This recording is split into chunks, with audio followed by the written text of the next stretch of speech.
Time is money, and you're spending both, said Sally, a waitress at the roadside diner. She faced a difficult choice when a worried elderly woman approached her. Sally decided to help her. After her kind act, she faced the manager's anger until an unexpected turn changed everything. Hello, everyone. Welcome to Tales Unveiled. Today, I am excited to share a new story with you. Let's begin. The unmistakable sound of a heavy, slightly rusty door creaking open marked the start of another workday at the famous roadside diner. This establishment had served as a haven for weary travelers on that stretch of highway for decades. Among the shelves with snacks, essentials, and souvenirs for truck drivers, Sally moved with the light grace of an experienced waitress. Although she had only worked here for a few months, she had already won the hearts of regular visitors, mostly long-haul truckers. Tom with his bad jokes, Bill with stories about his grandchildren, and many others found comfort in her company on the road. Mr. Peters, the owner of the diner, was a tough man with hands like sandpaper. But beneath that tough exterior hid a kind soul who cared about his establishment and the people. In a worn baseball cap, he founded this place. Starting with a pie kiosk many years ago, the walls were decorated with photos of regular visitors who became friends. But lately, tension appeared on his face. Worry lines deepened on his tanned face. This morning, Mr. Peters gathered the staff. He made an important announcement and was not alone. Next to him stood a young man with a proud posture and a challenging look. Hello, everyone. This won't take long, Mr. Peters began, his voice sounding with the wisdom of many years of experience. I have long postponed my retirement. The time has come to pass the baton. The employees exchanged surprised glances, not knowing what to expect. From today, he continued with a smile mixed with slight nostalgia, my nephew Mark will be in charge. I am fully confident in Mark's ability to manage this restaurant with the same dedication and passion as I do. Mark, who recently graduated from the City Business University, could not hide a triumphant smile on his lips. I will still be around, Mr. Peters said, placing his hand on Mark's shoulder, ready to support the new manager. On his nephew's shoulder rested a gesture of trust and affection, promising guidance and support whenever needed. From now on, reports would be addressed to him. His absence from daily life at the diner would certainly be felt. However, time brings inevitable changes. It was time for a new phase in the diner's history. All eyes now turned to Mark, the new manager, hoping he could honor his uncle's legacy in running the diner. As Mark took over, it became clear that his values differed significantly from his uncle's. The diner had always been a haven for truckers. Truckers felt welcomed and valued here, but Mark viewed things more pragmatically. For him, it was all about customer flow and efficient service. Sally kept biting her tongue, wondering if the sleek new touchscreen Mark installed really made Tom's coffee arrive any faster. Many old truck drivers like to tell Sally about their lives while waiting for refueling. They complain about long routes and breakdowns, or seek human communication on the road. Sally always listened to them attentively, seeing in their tired eyes the need for a caring and attentive listener. She felt it was wrong to reject them without a word. Sally, we need to talk, Mark announced, strictly and businesslike. She entered the office. He did not pay attention to her, staring at the computer screen. Older drivers who frequented the diner stopped not only for fuel and food, but also for friendly conversation. Now, their treatment was rushed and impersonal.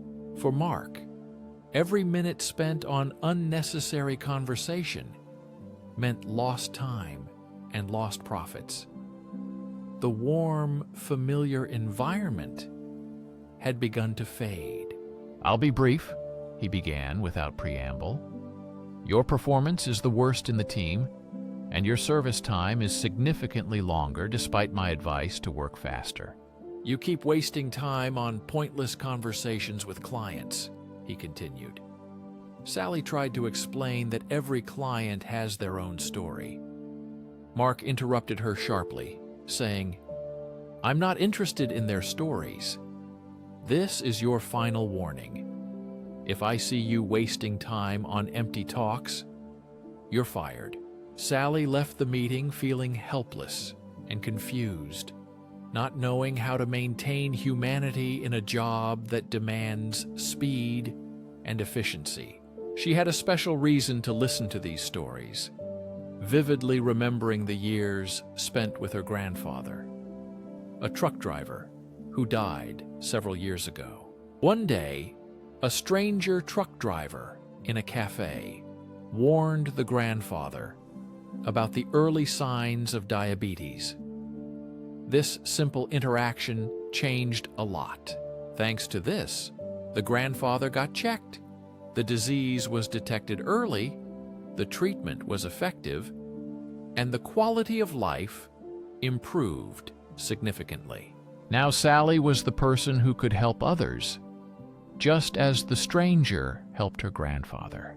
Sally faced a serious dilemma: to follow her beliefs or obey Mark's orders.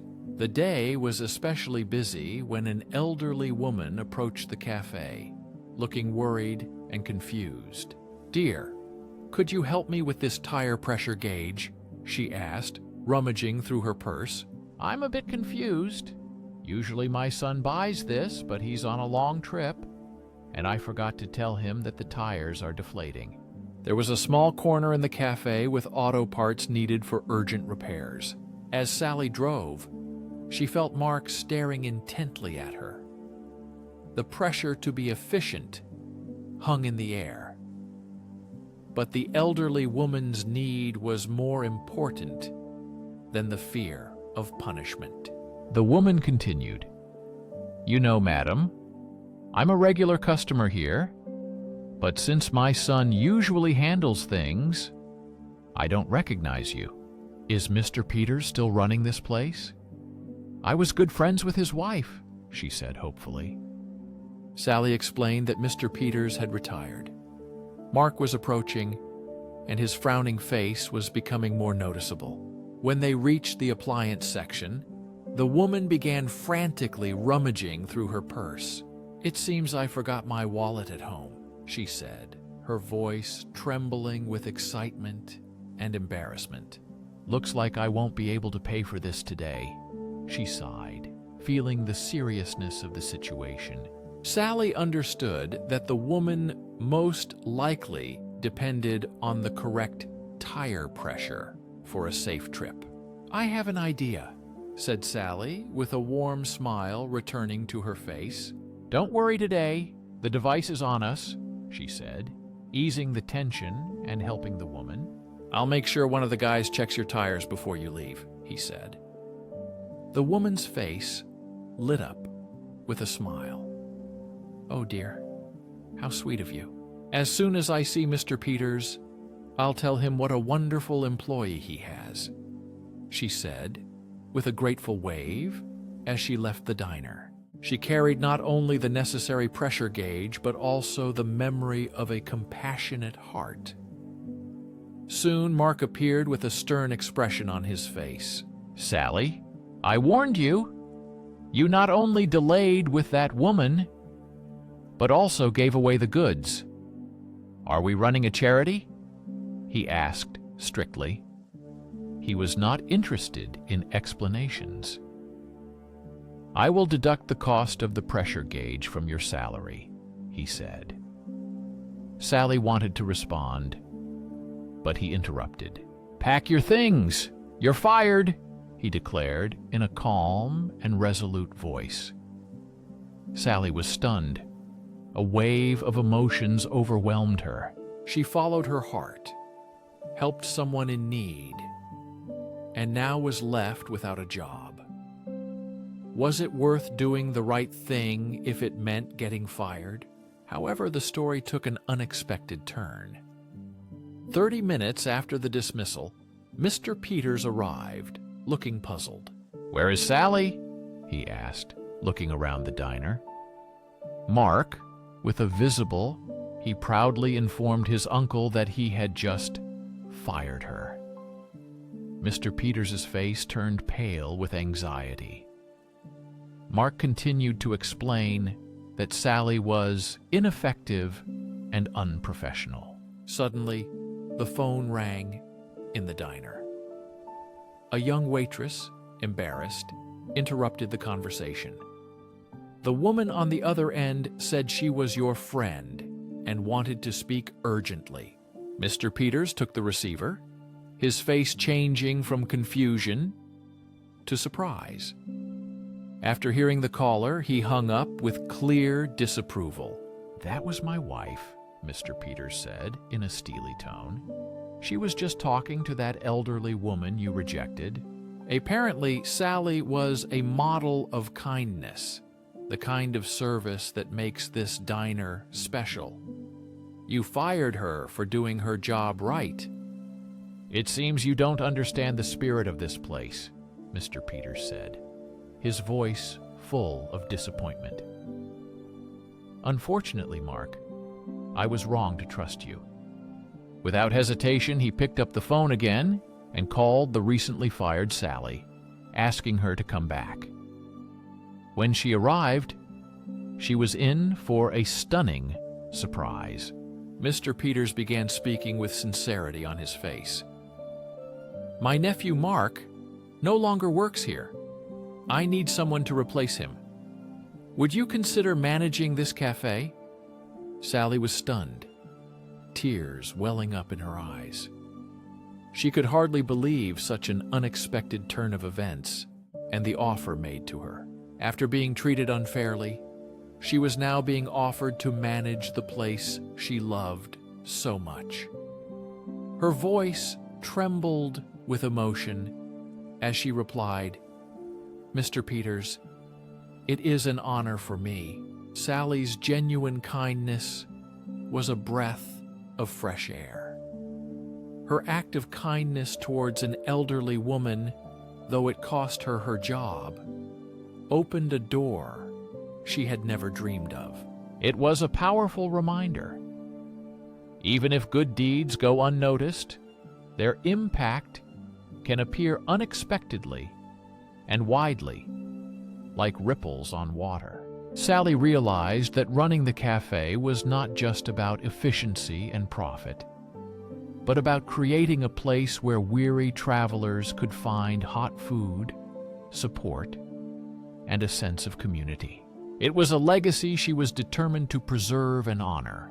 In the following weeks, the cafe began to change, becoming better and warmer for all visitors. Touchscreens were removed, replaced by the warmth of handwritten menus. Sally took the time to learn the names of the truck drivers and their usual orders. She asked about the long journeys they had just completed or were about to start. The bulletin board behind the counter was once again filled with photos and notes from travelers seeking help or offering rides. Sometimes you could even find truckers' poems there. Old methods turn out to be the best, and true profit is miles of kindness. This story is about how simple, sincere acts create miles of kindness. If you liked it, please hit like and subscribe to the channel. Write one word in the comments about how this story made you feel. While you're here, watch the video on the screen. See you. Next time will be better, We will definitely prepare and do everything according to plan to succeed and avoid past mistakes.